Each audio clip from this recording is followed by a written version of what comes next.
Assalamualaikum warahmatullahi wabarakatuh. Halo anak-anak, kembali lagi di pelajaran kimia. Hari ini kita akan mempelajari tentang perbedaan sifat koligatif larutan elektrolit dan non-elektrolit. Masih ingat kan apa itu larutan dan apa itu sifat koligatif larutan? Larutan adalah campuran homogen antara pelarut dan zat terlarut. Sedangkan sifat koligatif larutan adalah sifat yang hanya dipengaruhi oleh jumlah partikel zat terlarut dan tidak dipengaruhi jenis zat terlarut. Nah, karena sifat koligatif larutan bergantung pada jumlah partikel zat terlarut, maka kita harus memperhatikan partikel zat terlarut pada larutan elektrolit dan non-elektrolit. Pasti masih ingat kan apa itu larutan elektrolit dan larutan non-elektrolit? Dalam larutannya, senyawa elektrolit dapat terurai menjadi partikel ion bermuatan positif dan negatif, sedangkan larutan non-elektrolit tetap menjadi molekul. Misalkan natrium klorida yang merupakan larutan elektrolit akan terurai menjadi ion Na+ dan Cl- yang masing-masing sebanyak 1 mol, sedangkan urea yang merupakan non-elektrolit tidak terionisasi sehingga jumlahnya tetap 1 mol. Oleh karena itu, pada konsentrasi yang sama, jumlah partikel larutan elektrolit lebih besar dari non-elektrolit. Jika kita bandingkan larutan gula dan larutan garam pada gambar ini, larutan gula tetap dalam bentuk molekulnya, sedangkan larutan garam terionisasi. Elektrolit ada yang terionisasi sempurna atau biasa disebut elektrolit kuat, dan terionisasi sebagian atau biasa disebut elektrolit lemah. Larutan elektrolit kuat biasa berasal dari asam kuat, basa kuat, dan garam yang mudah larut. Sedangkan elektrolit lemah bisa berasal dari asam lemah, basa lemah, dan garam yang sukar larut. Kemudian larutan non-elektrolit yang mana tidak terionisasi biasanya berasal dari senyawa organik seperti glukosa, sukrosa, urea, dan etanol. Sekarang kita pahami dulu sifat koligatif pada larutan non-elektrolit. Yang pertama, penurunan tekanan uap. Penurunan tekanan uap ini memiliki rumus tekanan uap pelarut murni atau P0 dikali fraksi mol zat terlarut atau XT. Yang kedua ada kenaikan titik didih. Kenaikan titik didih ini memiliki rumus massa zat terlarut per mR dikali 1000 per massa pelarut dikali Kb. Untuk mencari titik didihnya, titik didih pelarut murni ditambah kenaikan titik didih atau delta Tb-nya. Yang ketiga ada penurunan titik beku. Penurunan titik beku ini memiliki rumus massa zat terlarut per mR dikali 1000 per massa pelarut dikali Kf-nya. Nah, untuk mencari titik bekunya, titik beku pelarut murni dikurangi dengan penurunan titik beku atau delta Tf-nya. Yang terakhir ada tekanan osmotik. Tekanan osmotik ini memiliki rumus massa zat terlarut per mR dikali 1000 per volume dalam mili dikali R dan dikali T. R ini tetapan gas ideal dan T atau suhu itu dinyatakan dalam Kelvin. Nah, rumus-rumus yang sudah dijelaskan tadi itu hanya berlaku pada sifat koligatif larutan non-elektrolit.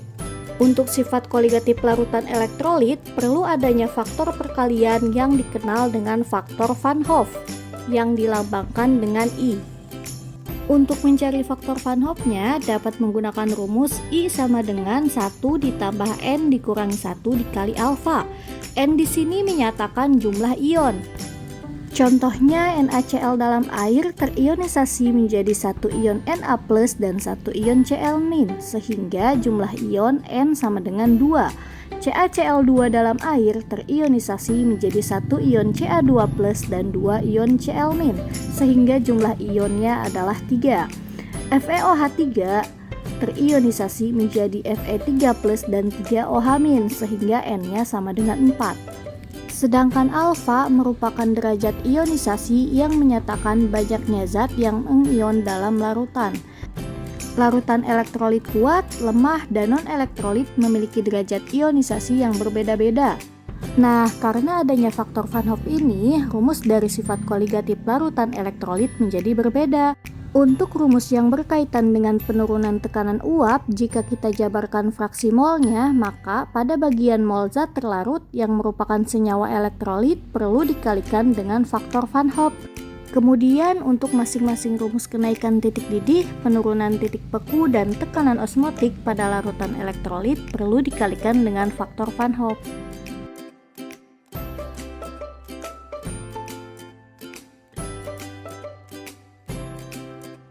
Jadi, penyebab utama adanya perbedaan antara sifat koligatif larutan elektrolit dan non-elektrolit karena jumlah zat terlarut yang ada dalam larutan non-elektrolit lebih sedikit dibandingkan dengan larutan elektrolit. Oleh karena itu, efek non-elektrolit pada sifat koligatif juga sangat rendah. Nah, coba perhatikan tabel berikut. Berdasarkan data tersebut, kenaikan titik didih dan penurunan titik beku pada larutan elektrolit lebih besar dari larutan non-elektrolit. Supaya kita lebih paham lagi, yuk kita masuk ke contoh soal sifat koligatif larutan elektrolit dan non-elektrolit.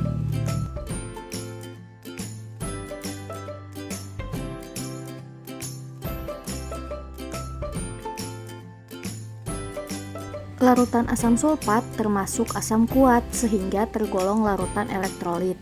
Karenanya perlu dicari faktor Van Hoff.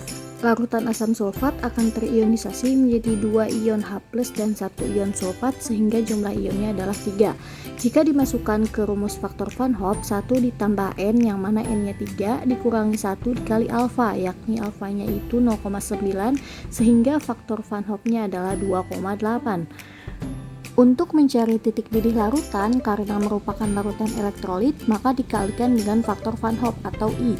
Diketahui molalitas sebesar 0,2, Kb sebesar 0,52, dan I sebesar 2,8, sehingga didapat kenaikan titik didih larutan sebesar 0,29 derajat Celcius. Kemudian titik didih larutan berarti 100,29 derajat Celcius.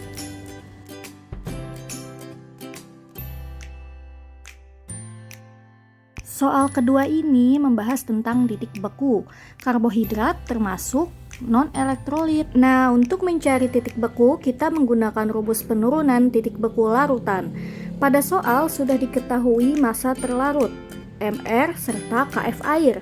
Massa pelarut belum diketahui, akan tetapi diketahui volume pelarutnya yaitu 250 ml.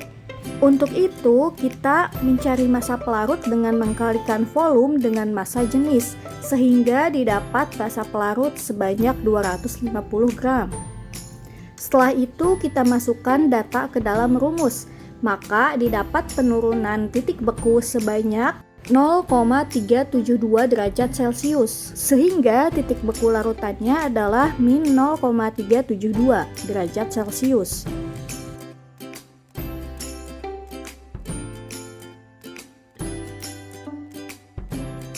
Di soal ini yang ditanya adalah nilai alfa dari asam asetat. Terdapat dua larutan yaitu glukosa dan asam asetat. Glukosa merupakan non-elektrolit, sedangkan asam asetat adalah elektrolit lemah. Karena di kedua larutan ini isotonis, maka tekanan osmotik glukosa sama dengan tekanan osmotik asam asetat. Karena asam asetat elektrolit, maka di rumusnya dikalikan dengan faktor Van Hoff. Tetapan gas dan suhu keduanya sama, sehingga kita masukkan molaritas glukosa 2 molar dan molaritas asam asetat sebesar 1,5 molar. Dengan demikian, didapat faktor Van Hoff-nya yaitu 4/3. Asam asetat dalam larutannya terionisasi menjadi 1 ion CH3COO- dan 1 ion H+, sehingga jumlah ionnya sama dengan 2. Kemudian kita masukkan ke rumus faktor Van Hoff. Dengan demikian, nilai alfanya yaitu sebesar 1/3 atau 0,333.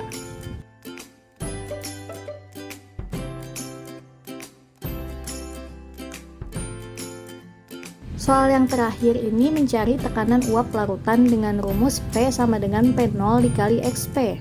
Data fraksi mol belum diketahui, maka harus dicari terlebih dahulu. Data mol juga belum diketahui, maka cari masing-masing molnya. Zat terlarut di sini adalah urea dan pelarutnya adalah air. Didapat mol urea yaitu 0,17 dan pelarut yaitu 5 mol. Sehingga didapatkan fraksi mol pelarut 0,97, Kemudian tekanan uap pelarutannya adalah 23,21 mmHg. Baik, sekarang Ibu akan memperkenalkan kalian ke laboratorium Maya dari Rumah Belajar Kemdikbud.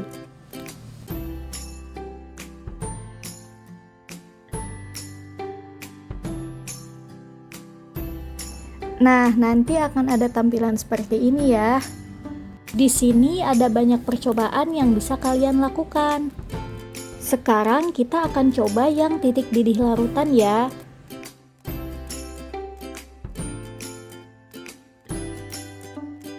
Di sebelah sini kalian bisa atur masa pelarut, jenis zat terlarut, dan masa zat terlarutnya.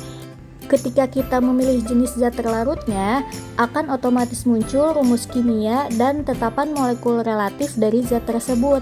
Kemudian ketika kita atur masanya, akan otomatis terlihat molalitasnya itu berapa. Kita coba kalium hidroksida.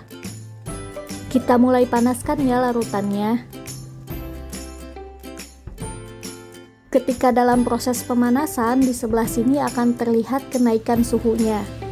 Nah, di sebelah sini ini udah muncul titik didih dari larutan kalium hidroksida dengan data tersebut sebesar 103,72 derajat Celcius.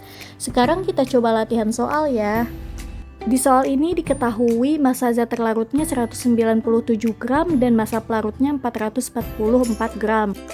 Kemudian kita cari titik didih larutannya dengan menggunakan percobaan.